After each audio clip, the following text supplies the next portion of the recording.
Committee on Good Government. As you know, mga kababayan, si Inday nagpa-press con uli kahapon. Ayaw niya humarap sa Congress. Pati yung kanyang mga staff, binawalan niya na mag-attend sa congressional investigation ng Committee on Good Government and Public Accountability. Ang gusto niya, magsalita lang mga kababayan sa media. Kasi po, sa media nga naman, pwede niyang sagutin yung gusto lang niyang saguting mga tanong.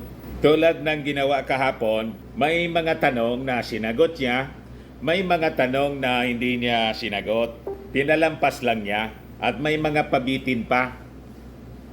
May mga paduda. May video din daw siyang hawak. Malamang tulad ng pulburon video mga kababayan, dinoktor din.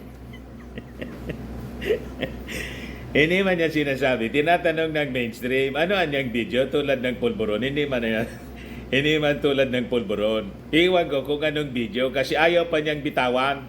Lagi niyang binibitin yung kwento para ma-excite yung mainstream media. Alam naman ninyo, siyempre kaming mga reporters, kung anong mga controversy, yung mga inaabangan natin. Maganda naman yung ginagawa ni Inday para may teleserye. Kasi pag binitawan niya, isahan, wala na pong aabangan yung publiko. O di ba? Pero hindi man niya sinasagot ng diretso yung mga tanong. Iwas sa posit nga po. Siguro na-advisean ni Digong, siyempre yung tatay, ang hindi niya alam mga kababayan, yung mga advice ni Digong po, hindi man effective. Tingnan ninyo yung advice ni Digong kay Pacquiao na hindi mag-surrender mga kababayan. Sabi ko sa inyo, itong trupang nausog, pari-parehas po ang kapalaran, ang direksyon. Siyempre, hindi siya mag-attend. Pati yung mga mga staff niya, mga kababayan, binawalan niya. May show cause order na po yung Congress. Kasi po, may power ang Congress na magpaimbestiga, lalo ito involved yung pera ng bayan na sila yung nagbigay. They have the power of the purse and they are representative of the people. Kaya yung mga argumento, mga kababayan, ng mga supporters ni Inday, ano man niya, bakit magbabaw si Inday na may 32 million na boto? Ilan lang naman ang boto ni Martin at saka ni Saldico? Kasi si Martin at Saldico yung prime suspect ni Inday.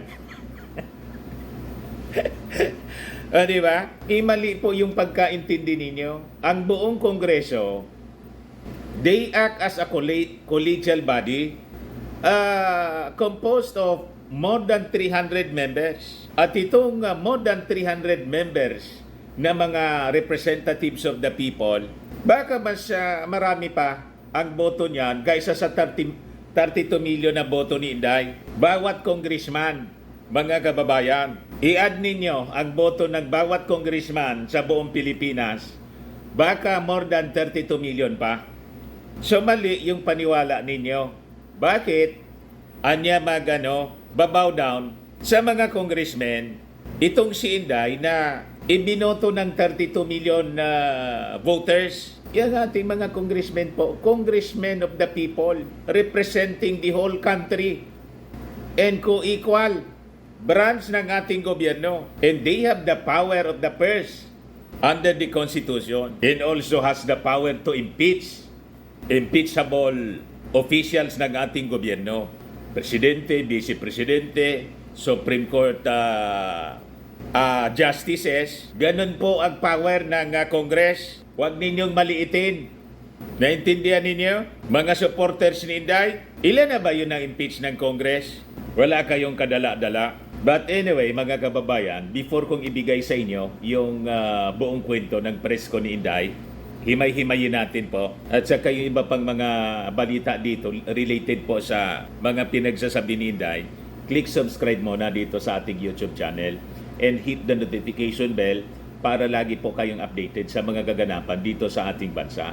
Like and share na rin po ninyo ng ating video. At huwag na rin po ninyo na-skip yung ating mga commercial ads para tuloy-tuloy lang ang pag-unlad ng Bagong Pilipinas. Itong ating programa mga kababayan, atid sa inyo nitong ating mga sponsors. Firmax Firming and Lifting Cream. Pinapay po sa mga pulses in affected area. Mainam po ito sa mga pains at paninigas ng mga kaso-kasuan. Ito sa mukha naman yung application, anti-aging, Automax po siya. Ito ay Glow 60 798 to unmask political handler behind alleged ouster. Alam na namin po ang nasa isip ninyo, Inday. Ang duda ninyo siyempre kay Martin Romualdez at saka sa ating Pangulo, the first couple. Malabo po na ang ouster plot ay manggagaling po kay Martin, ang utak mismo, with your admission na ang unang nag-float ng impeachment, si Franz Castro. Si Franz Castro sa Congress, tapos sa Senado, ang pigmi-mention po ninyo, si Risa Ontiveros. Isabi nga natin po, pati si dating Senador Trillanes. Malabo po na magpagamit si Franz Castro, Risa Ontiveros, saka si Trillanes sa Marcos Romualdez. Di ba po mga kababayan? Makabayan Black magpapagamit po sa Marcos Romualdez. Sabi nga natin, anti-Marcos Romualdez po ang mga yan. Kaya malabo po ang narrative ni Inday. Yan ang pinapaiwatig niya doon. Mga kababayan sa preskon niya. Ito yung preskon niya kahapon. Mas comfortable siya magpa-preskon kasi may monopoly siya. Kung ano lang ang gusto niyang sabihin, ito yung bibitawan niya. Walang cross-examination. Kita ninyo ang strategy po? Para yung tatay niya, papreskon lang po. Sila yung nagdidikta kung anong dapat nasabihin. Sa Congress, hindi po. Kaya ayaw nila humarap sa Congress. Pati si Pacquiao, kaya yung inabot nila, tingnan ninyo, trouble. Tingnan ninyo mga kababayan si Harry Roque, wanted na. Malamang sa malamang, yun ang abutin po ni Inday. Ang unang magiging wanted niyan, magiging puganti, yung mga tauhan niya. Pero pag na-file na yung kaso mga kababayan, na plunder.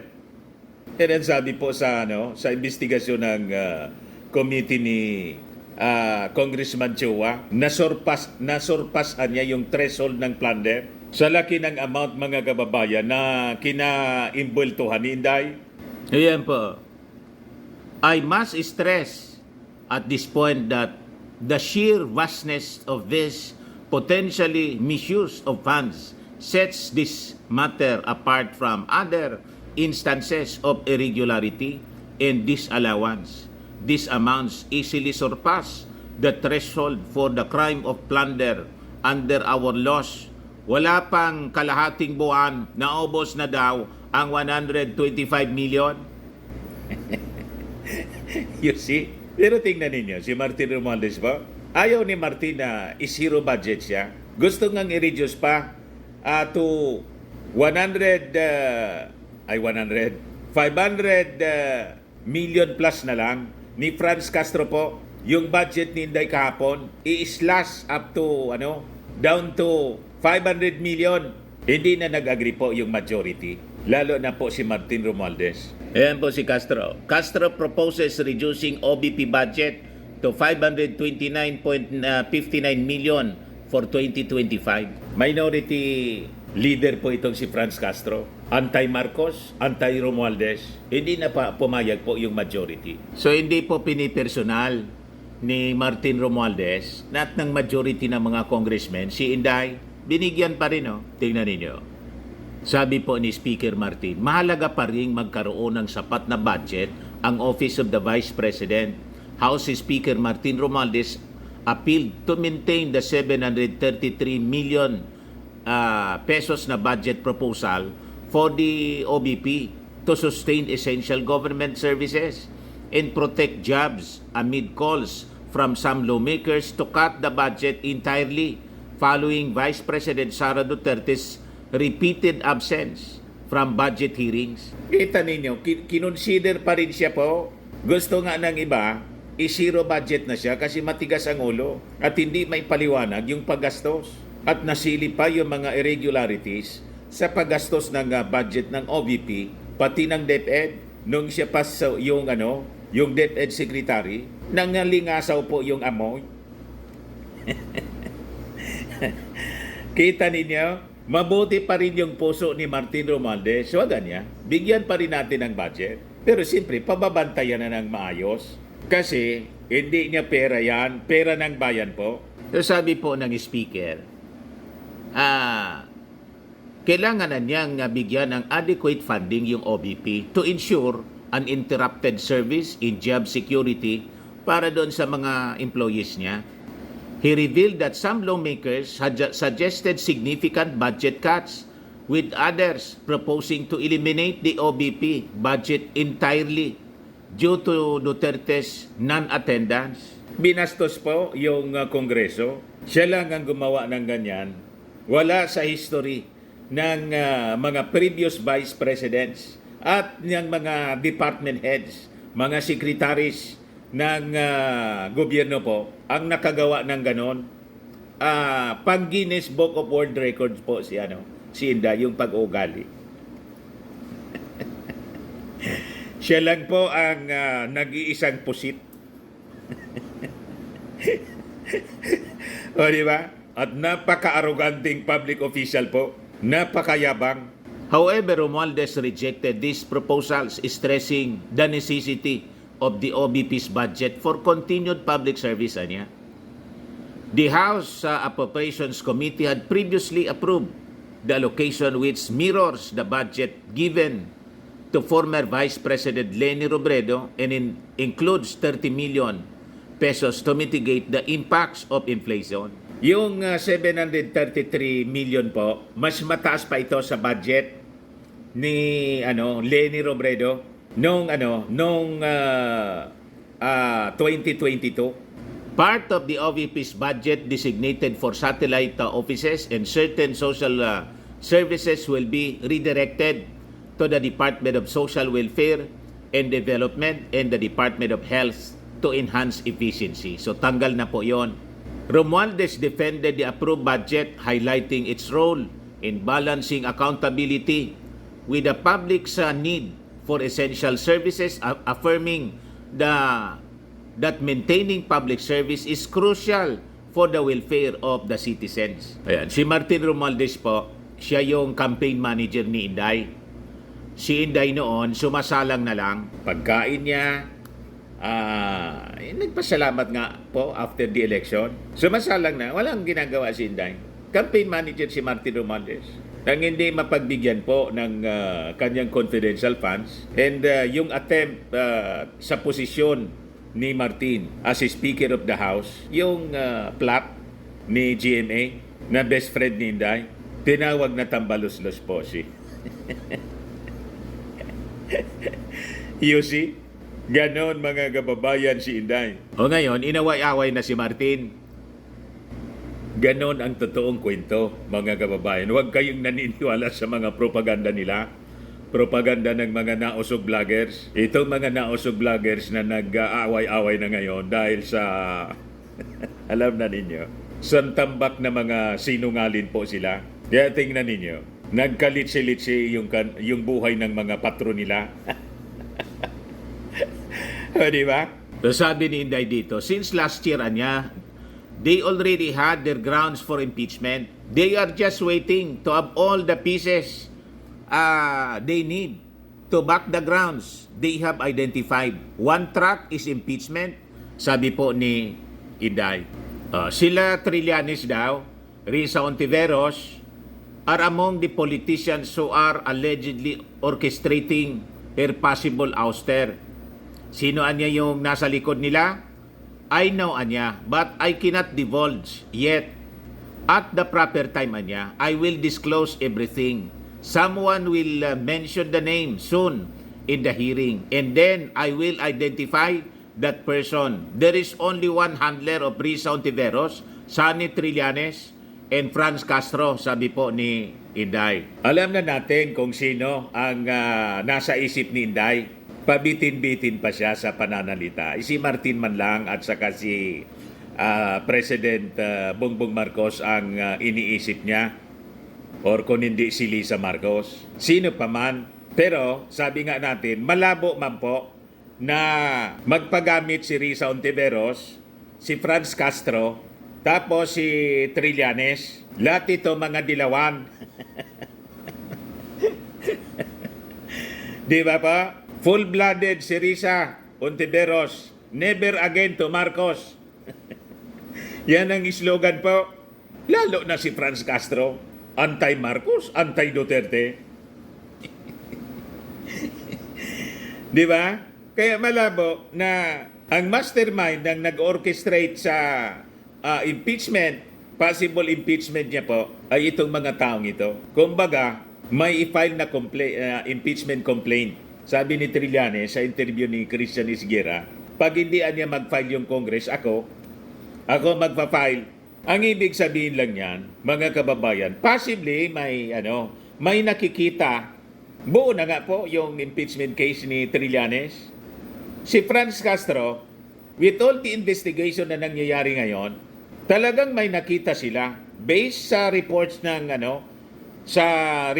COA. Yun ang mga lumabas po sa investigation ng Congress na talaga pong may dapat na panagutan. Corruption, plunder, and betrayal of public trust, mga kababayan. Itong si Inday. Madaling sabi po, legit, valid. Ang gustong palabasin ni Inday po sa press con niya, politika daw. Para maniwala kami, Inday, kailangang harapin mo squarely ang mga tanong ng mga congressmen. Hindi yung press con ka ng press con. Pero pakinggan natin yung press con niya, mga kababayan. At himay-himayin natin. Ito yung press con, mga kababayan ni Inday. Matapos na maglakwat sa Calagwas Island. Nag-deny pa sana, kaya lang may report yung pulis. Kumambyo si Inday. Nang tanongin ng media kung talagang nandun siya. Inamin na lang po, napilitang aminin. Pero pasalamat nga sila kasi na-promote pa yung Calagwas Island. Naging tourism secretary bigla si Inday. Kung ano-ano yung pinagagawa. Imbes na i-defend yung kanyang budget at mag-attend ng congressional investigation po. Pati yung mga tauhan niya, binawala na magsalita. Kasi daw, mapapaya mga kababayan yung kanilang pamilya. Kahit ibawal po ninyo, mag-i-issue po ng show cause order. At sa susunod, pag hindi mag-attend yan ng invitation ng Congress, ang mga tutulad gaya, Harry Roque at Pacquiao, wanted. Pugante, mga kababayan. At pag may nakita po na sapat na ebidensya, siguradong magpa-file po ng kaso sa husgado for plunder. Yan ang abutin ninyo sa kalukuhan ninyo. O di ba?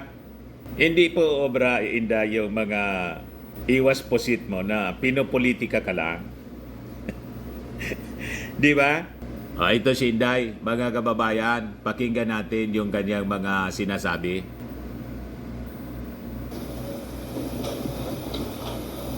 Good afternoon, VP. Yes. VP, as we're speaking right now po, merong ongoing House probe. Actually, minutes ago, former Undersecretary Gloria Mercado says you gave her envelopes containing 50,000 each from February to September 2023 when she was with HOPE, or the Health Orchestrate Positive Learning. A DepEd project, she believes it could be to influence her decision as HOPE. Your response po? Dapat siguro kung mag-akusa siya ng ganyan, dapat may papel siya. Tulad ng ako, pag inaakusahan ako, pag sumasagot ako, binibigay ko yung papel. Gloria Mercado is a disgruntled former employee of the Department of Education. She was let go because of loss of trust and confidence sa Office of the Secretary. Bigla niyang siniraan si Mercado. Well, hindi ko alam kung anong nauna. Pero naka-strike 2 siya sa akin. Ang una niyang ginawa, nag-solicit siya ng 16 million pesos sa isang kumpanya on paper using my name without any authorization from the Department of Education. Bibigay ni JC sa inyo mamaya yung So kung ganon, mga kababayan, mas nangangailangan na i-confront niya in Congress kasi si Yusek, former Yusek, Dr. Gloria Mercado, Humamil Mercado, humarap sa Congress. Dapat doon sila magharap para pareha sila matanong ng mga congressmen. Hindi yung in-invite siya. Ayun, ang pumunta lang doon mga kababayan, si Yusek Mercado. Tapos siya, nagpa-press con. Di ba? Kung totoo yung kanyang sinasabi, kinonfront niya dapat. Mas dapat, maisog siya. Mas matapang siya dapat. Kasi yun ang laging pinangangalandakan ng mga Duterte. Matatapang daw sila. Maiisog. Bakit ba talawan kayo pagdating sa investigation ng Congress? Harapin ninyo squarely. I-confront ninyo itong si Mercado kung totoo yung inyong sinasabi. Na ito disgruntled kasi tinanggal ninyo, nag-solicit kasi ng milyon. Di harapin ninyo po sa Congress. Di ba magandang ganon? Para makuris-examine kung sino sa inyo ang nagsisinungaling at kailangang sumumpa.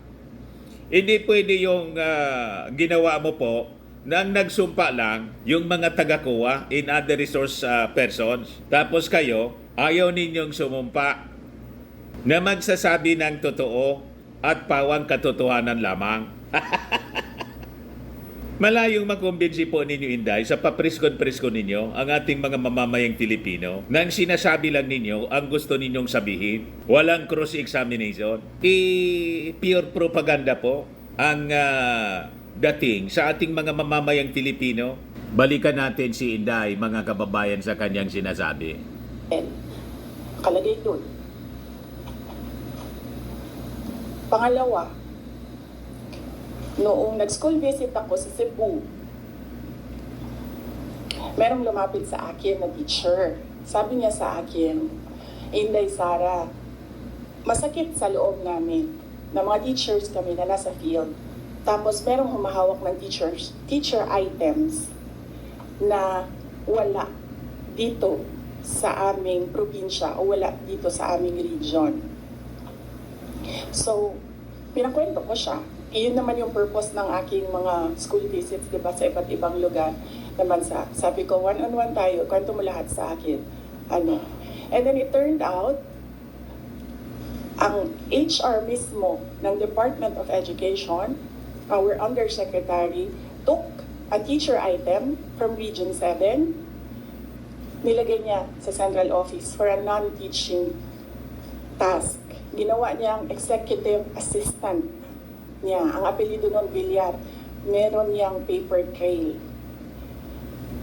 So, nung bumalik ako sa central office, tinanong ko, totoo ba na meron tayong teacher item galing sa Region 7 na nandito sa atin?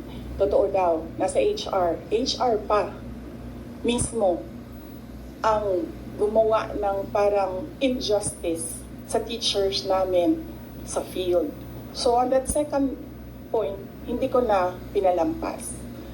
Sinabihan na siya na there is a loss of trust and confidence. And So magandang ikwento mo yon sa harap mismo ng Congress. At ano pala yung reklamo doon? Nagaling doon sa Cebu, dinala sa central office. Mas maganda nga. mas magaan yung trabaho. At malamang na gumanda yung kanyang compensation from teaching to HR, 'di ba promotion 'yon? Unless ayaw ng teacher. O ngayon, kung ayaw, pwede naman 'yun ibalik. 'Di ba? At maganda i-confront po ninyo dito sa congressional investigation para magkaalaman kung totoo yung sinasabi po ninyo. Harap-harapan with Mercado. Ang problema po, Inday, ayaw ninyong humarap sa Congress. you should go. And then she said na, pwede bang mag-retirement na lang ako instead na paalisin ninyo ako. Kasi ang tagal ko na, matanda na ako. And then sinabihan siya, okay, sige, you go. So she's a disgruntled former DepEd employee. At yan yung dalawa na rason kung bakit siya pinaalis. May papel yung 16 million na solicitation niya. May papel. I-present po ninyo sa Yung Congress. position Sa Region 7 na kinuha niya. Yan And ang my maganda niyan, experience Inday. Sa kanya, Kaysa magkwento ka sa media, walang ayoko. cross-examination. factual lang ako Ayaw ko atakihin yung pagkatao niya. Doon matitest ang pagiging factual na sinasabi ninyo. O di ba? Pero kung kikwento ka sa media, iiwas ka sa congressional investigation, wala po. Ang makukumbinsi mo lang yan, yung mga supporters mo. Pero yung general public po, hindi mo makukumbinsi sa ganyang kwento, Inday. Pero when she was HR of the Department of Education, meron kasi akong time dyan for our USEX and ASEX na hindi execom. So, pinapapunta ko yan sila kung sino man yung merong concern, sino yung may problema, pumunta kayo sa akin, mag one-on-one tayo. So, one of those times na one-on-one kami, siniraan niya yung isang USEC, isang ASEC ng Department of Education. Bago pa lang kami. Ikwento po ninyo sa Congress. Alis ko, 2 years lang kami. Kumprontahin ninyo na ikaw, Na nagulat ako. Yusek Kasi HR Mercado, pag HR ka, naninira dapat ka. ikaw yung mag-cause ng away-away sa loob ng institusyon. Dapat ikaw yung maging peacemaker. But siniraan niya yung isang ASEC and isang USEC sa akin mismo. And nagulat ako. Why attack the ASEC or the USEC sa kanilang pagkatao? Hindi naman trabaho. And then, ganun din ang ginawa niya. Nung umalis na siya sa Department of Education because of the 2 points, lumipat siya sa Senate. One of the offices of the senators din, nandiyan yan siya ngayon. And yung isang kaibigan ko doon sa Senado, narinig namin, sige na siya atake. Inaatake niya si Michael Poa, si Reynold Monsayak, si Gerald Chan. Nang iyan ngayon yung nakapangalan sa kanyang statement. Kaya kami, nung nagbasa siya kanina ng statement, hindi na kami nagulat. Kasi naririnig na namin sa opisina, dyan sa Senate, yung mga pinagsasabi niya after she was let go. I think, hindi lang siguro niya matanggap na kasalanan niya kung bakit siya pinalayas sa Department of Education. Pero hindi din talaga namin matanggap na magsusulisit ka sa isang private company on paper 16 million. And then, kukuha ka ng teacher item sa field, gagawin mong EA sa central office. Hindi pwede yun. VP, in relation to that, since you brought up yung names po ni Attorney Poa and Attorney Monsayak. So during the probe earlier, she said that yung reason daw kung bakit daw siya nilet go ng DepEd nyo po was that she disagreed daw with Attorney Monsayak's suggestion that bidders in the DepEd computerization program just discuss it among themselves to avoid failed bidding. Ngayon ko lang narinig yan. Sa kanya ko lang narinig yan. Pero ako ang nagsasabi, kasi I was the one who fired her out of the Department of Education. Yung dalawang rason na yon, ang rason kung bakit siya pinaalis. Kaya nga sa dapat Department sa of Congress ka Education. magpaliwanag. I said, may papel yon. Ibibigay Hindi namin sa media. inyo ang papel. Ang HR record ni Para Villar, fair. nasa Department of Education. Ini-invite ka doon, ayaw In mong fact, magpakita. hanggang ngayon si Villar nasa region. Kasi sinabihan niya yung region bago siya umalis na ilagay yan sa region, wag yan sa teaching position. Pero that person is holding a teaching position. Di ba pa, mga kababayan?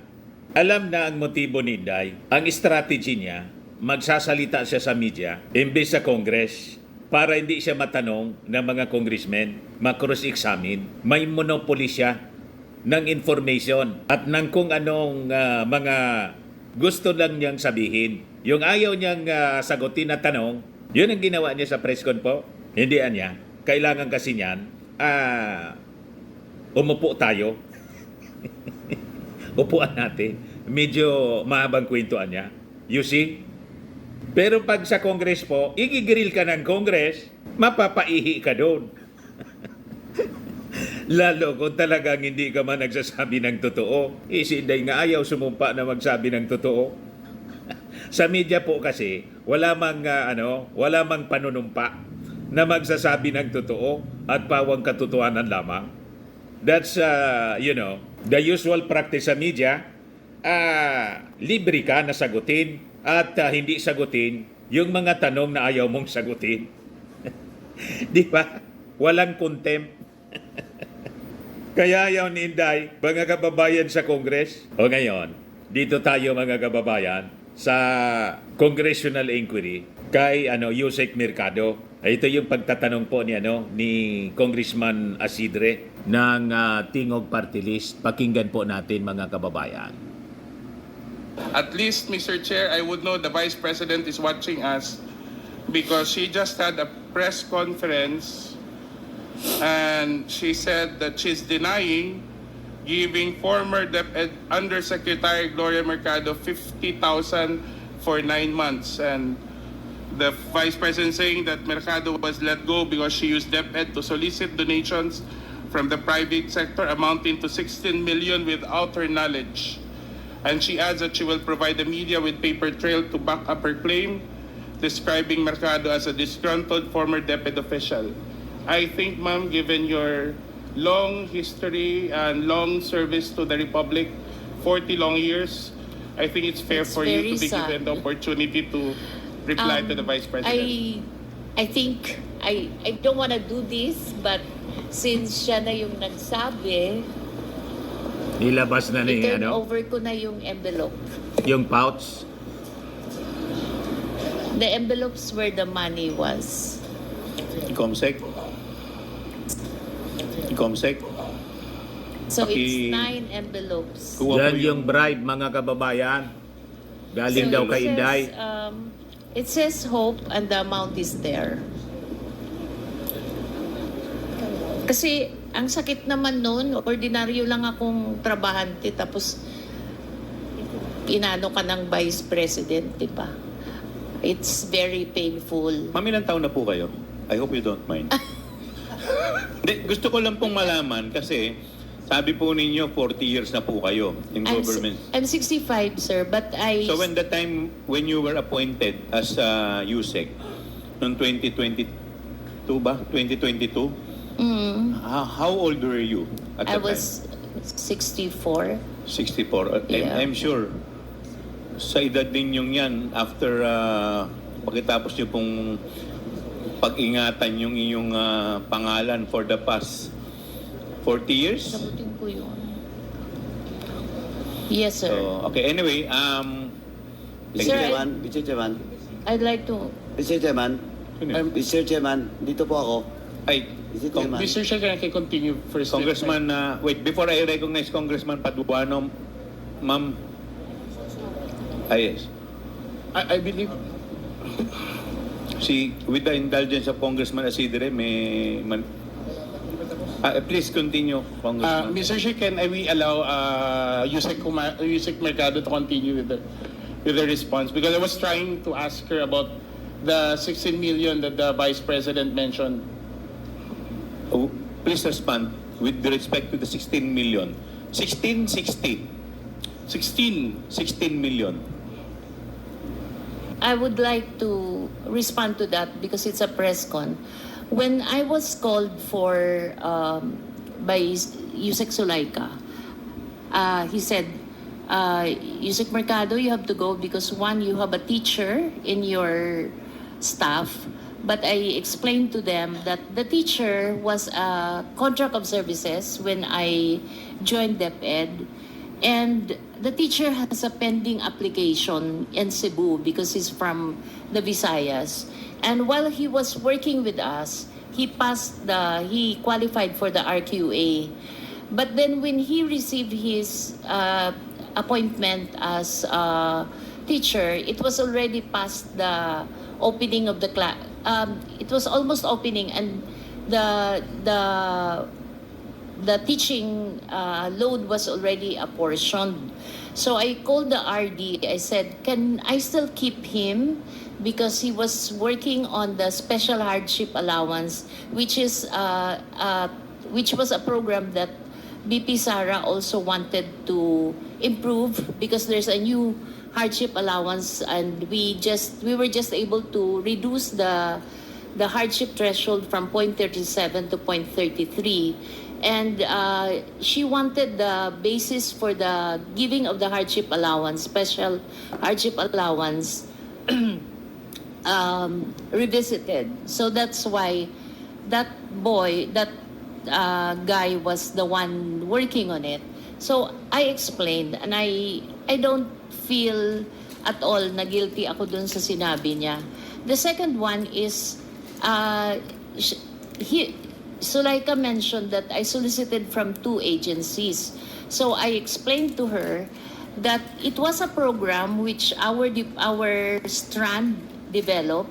There were 2 consultants from UNICEF who developed the app, and then we asked our external partnership office to look for external partners who will be presenting the program, because we developed the concept. It was DepEd Guro. It's her being able to contact the 980,000 teachers. Parang kahit nasan siya, pwede niyang makausap yung mga teachers. The second one was for us to do an electronic mode of the RQA. Parang there's no human intervention anymore. Everyone uploads the credential. Even the computation of the teacher qualification is already on an what do you call this? Wala na siyang human intervention. So that was the program. It wasn't us who choose who would be the partners who will be invited. It was the external partnership.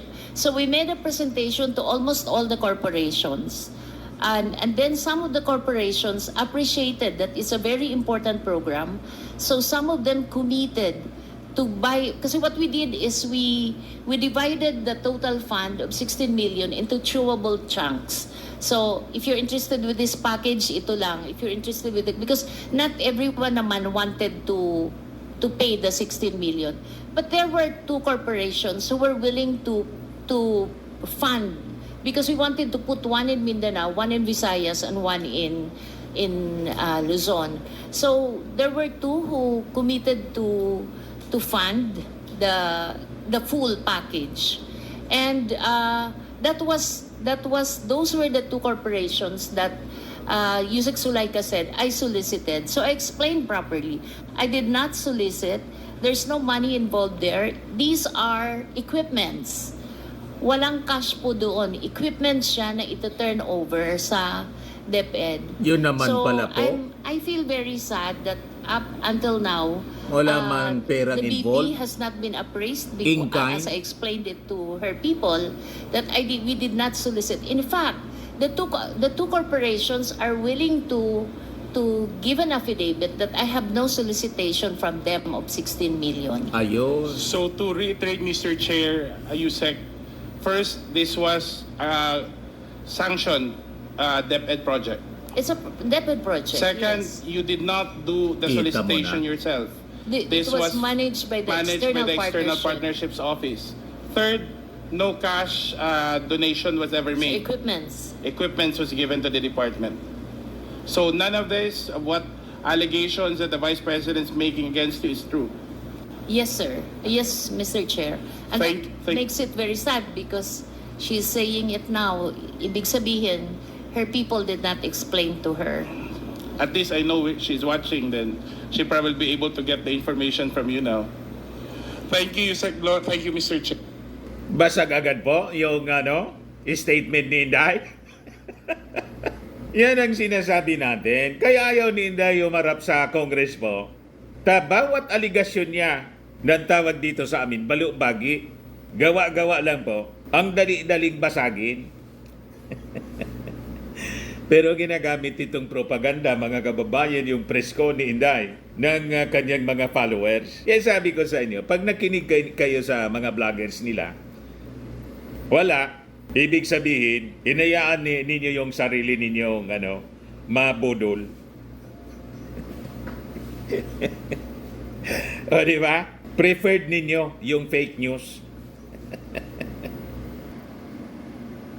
Sa mga naghanap ng malinis and spacious fitness gym, pumunta lang po kayo sa aming Colossal Fitness Gym. We also offer Grab Car Rental with our brand new 2023 model ng Toyota Innova. We also accept booking for those who are planning to travel via PAL, Cebu Pacific, and other airline companies, local and international, and bills payment for Meralco Bills, PLDT, Aleco Bills, etc. Ang Colossal Fitness Gym is located at 3rd floor Security Bank Building, Landco Business Park, Legazpi City, Albay. For inquiries, look for Chilon Maravillas. Contact number 0966-802-0949. Yan yung aming Innova. Lagi na pong matao sa amin. Pati mga foreigners po, tingnan ninyo. Mga British tourists sila. Ang lalaki ng katawan na, mga kababayan, nag-gym sa amin. Ito naman po, Indian National. Ito mga mga European sila. Ito naman yung bago naming product na binibenta online, Eye Glow Serum. Whitening po siya galing sa South Korea. Tingnan ninyo yung epekto sa aking anak na architect entrepreneur, Riz Maravillas. For inquiries, look for Riz Maravillas on FB. Ito naman po, Firmax Firming and Lifting Cream. Pinapahid po ito sa mga pulses and affected area. Mainam po ito sa mga pains at paninigas na mga kaso-kasuan. Ito po, Automax Radiant Serum. Sa mukha naman yung application. Anti-aging po siya. You will look 10 years younger than your age. Sa mga cancer patients naman po, baka lang gusto ninyo itong itry. Nengxia Red Mix Fruit Drink. Hindi man po siya gamot, food supplement siya. Kaya lang, gawa siya mga kababayan sa goji berry. Yung goji berry may anti-cancer properties. Yung mga inquiries ninyo, dumiretso na lang kayo sa aming messenger sa Facebook para masagot namin agad. Ayos po. Ako po si Dante Maravillas. Bye-bye. God bless. Can you believe this deal on Lazada? This item is only 12.0 pesos. Guess what? It ships for free too. Come and join the fun shopping experience at Lazada.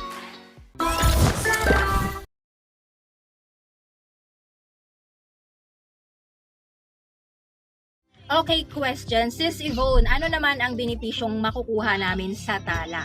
Sa first loan nyo po, pwede kayong makaloan ng from 1,000 pesos up to 3,000 pesos at pwede itong lumaki hanggang